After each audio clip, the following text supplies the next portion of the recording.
মাঠে রীতিমতো দুর্বার ক্রিকেট খেলে চলেছে দুর্বার রাজশাহীর ক্রিকেটাররা। টানা ৩ ম্যাচ জিতে তারা প্লে অফের রেসে টিকে আছে খুব ভালোভাবে। আর মাঠের বাইরেও দুর্বার গতিতেই একের পর এক ঘটনার জন্ম দিয়ে চলেছে এই ফ্র্যাঞ্চাইজিটি, এবং সেটা বিপিএল এর একেবারে শুরু থেকে। 25% টাকা প্লেয়ারদের আগেই দেওয়ার কথা ছিল বিপিএল শুরুর আগে, সেটা আসলে দেওয়া হয়নি। এবং দুর্বার রাজশাহীর তৎকালীন ক্যাপ্টেন এনামুল বিজয় বিষয়টাকে গণমাধ্যমের সামনে আনলেন, এবং আমরা জানতে পারলাম যে পেমেন্ট নিয়ে আসলে নয় ছয় হচ্ছে।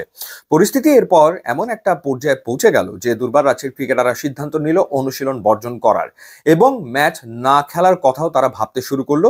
সেই সময় বিসিবির হস্তক্ষেপ আমরা দেখলাম। ফারুক আহমেদ তিনি ছুটে গেলেন চট্টগ্রামে, এবং তিনি বিষয়টার সমাধান করার চেষ্টা করলেন, ক্রিকেটারদের আশ্বস্ত করলেন। পরবর্তীতে ক্রিকেটাররা আসলে মাঠে নামলো। আমরা এই ঘটনাও দেখলাম যে ফ্র্যাঞ্চাইজির মালিক তিনি আসলে হোটেলে রুমবন্দি হয়ে রয়েছেন, কারণ হোটেলের বিল পে করা হয়নি, পেমেন্ট করা হয়নি। সেই কারণে আসলে তাকে নজরবন্দি করে রেখেছে হোটেল কর্তৃপক্ষ। সেই ঘটনাও তখন আসলে আমরা দেখলাম। এর ভেতরে আমরা জানতে পারলাম যে প্লেয়াররা পেমেন্ট তো আসলে পায়নি, ভাতা যেটা দেওয়া হয় দৈনিক ভাতা, সেই দৈনিক ভাতাও আসলে ক্রিকেটারদেরকে দেওয়া হচ্ছে না, সেটাও আসলে তারা পাচ্ছে না। এরপর আমরা যে ঘটনাটা দেখলাম সেটা হলো বিদেশি ক্রিকেটাররা বেঁকে বসলো, এবং যখন ঢাকায় বিপিএল শুরু হলো বিদেশি ক্রিকেটাররা রুম বন্দি হয়ে থাকলো হোটেল রুমে।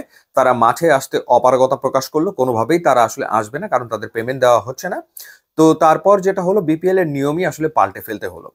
ইতিহাসে প্রথমবারের মতো দুর্বার রাজশাহী তারা 11 জন দেশি ক্রিকেটারকে নিয়ে খেলতে নেমে গেল, এবং সেই ম্যাচ তারা আসলে জিতলো, যেখানে নিয়ম হচ্ছে প্লেইং ইলেভেনে 2 জন বিদেশি ক্রিকেটার থাকতেই হয়। তো সেই নিয়ম আসলে পাল্টে ফেলতে হলো এই দুর্বার রাজশাহীর কারণে। এর ভেতরে কি হলো, মাঠের ক্রিকেটে রংপুর রাইডার্স যারা পয়েন্ট টেবিলের লিডার তাদেরকে পরপর দুবার দুর্বার রাজশাহী আসলে হারিয়েও দিল। সেই ঘটনাটা আমরা দেখলাম।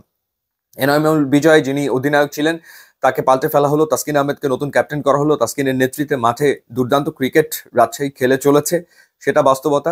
আবার এদিকে চেক বাউন্সও করছে, অর্থাৎ তাসকিন আহমেদ মাঠে একের পর এক বাউন্সার যেরকম দিয়ে যাচ্ছেন, মাঠের বাইরে ফ্র্যাঞ্চাইজি মালিক যিনি রয়েছেন তিনিও একের পর এক বাউন্সার দিয়ে যাচ্ছেন।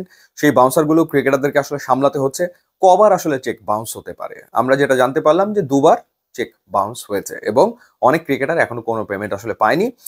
এর ভেতরে আবার এটাও আমরা শুনতে পেলাম ফ্র্যাঞ্চাইজি মালিক যিনি রয়েছেন তিনি নাকি ক্রিকেটারদেরকে বোনাসও দিচ্ছেন। সেই ঘটনা আমরা শুনতে পেলাম, অর্থাৎ দৈনিক ভাতা পরিশোধ করা হচ্ছে না, আবার ম্যাচ জিতলে ক্রিকেটাররা বোনাস পাচ্ছে। সেই ঘটনা আমরা দেখলাম। কি অদ্ভুত!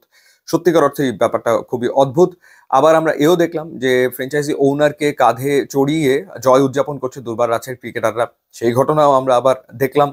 এর ভেতরে আমরা যেটা জানতে পারলাম যে যেই বাসে করে আসলে ট্রাভেল করছে দুর্বার রাজশাহী, সেই বাসের ভাড়াও নাকি পরিশোধ করা হয়নি। পরবর্তীতে নাকি বাংলাদেশ ক্রিকেট বোর্ড বিসিবির পক্ষ থেকে সেই ভাড়া পরিশোধ করা হয়েছে। সেই ঘটনাও আমরা দেখলাম। এবার যে ঘটনা আমরা দেখতে চলেছি, যেটা আমরা জানতে পারলাম সেটা হলো দুর্বার রাজশাহীর ক্রিকেটারদেরকে বলা হয়েছে যে যাদের ঢাকা শহরে বাসা বাড়ি রয়েছে তারা যেন হোটেল থেকে চেক আউট করে বাসা বাড়িতে চলে যায়, আর ঢাকার বাইরের যারা তারা যেন হোটেলে থাকে। এই ঘটনাও এর আগে বিপিএল আসলে আমরা দেখিনি, যে টুর্নামেন্ট চলাকালীন সময়ে যেখানে একটা দলের প্লে অফে খেলার উজ্জ্বল সম্ভাবনা, সেই দলের ক্রিকেটারদেরকে বলা হচ্ছে যে হোটেল থেকে চেক আউট করে বাসা বাড়িতে চলে যেতে। ঢাকায় এসে আরো একটা ঘটনা ঘটিয়েছিল দুর্বার রাজ্যে, সেটা তারা যে হোটেলে ছিল সেই হোটেল থেকে তাদেরকে আর এক হোটেলে স্থানান্তর করা হয়েছিল পেমেন্ট জটিলতার কারণেই, এবং সেটা ম্যাচের দিন। এটাও বিপিএল এর আগে কোনোদিন আমরা আসলে দেখিনি। তো একের পর এক নতুন ঘটনা আমরা দেখছি। তো এবার আসলে প্লেয়ারদেরকে বলা হয়েছে বাসা বাড়িতে চলে যেতে হোটেল ছেড়ে দিয়ে। কেন যেন মনে হচ্ছে যে ফ্র্যাঞ্চাইজি মালিক তিনি আসলে পৃথিবীর ইতিহাসে, পুরো পৃথিবীর ফ্র্যাঞ্চাইজি ক্রিকেটের ইতিহাসে একমাত্র মালিক যিনি আসলে চাইছেন না প্লে অফে আসলে রাজশাহী খেলুক, কারণ আসলে তার খরচ বাড়বে। এই খরচের ভার তিনি আর বহন করতে পারছেন বলে আমার কাছে অন্তত মনে হচ্ছে না, এবং আমার মনে হয় যে তিনি আসলে চাইছেন না যে প্লে অফে রাজশাহী খেলুক। অবস্থা দেখে তো তাই আসলে মনে হচ্ছে।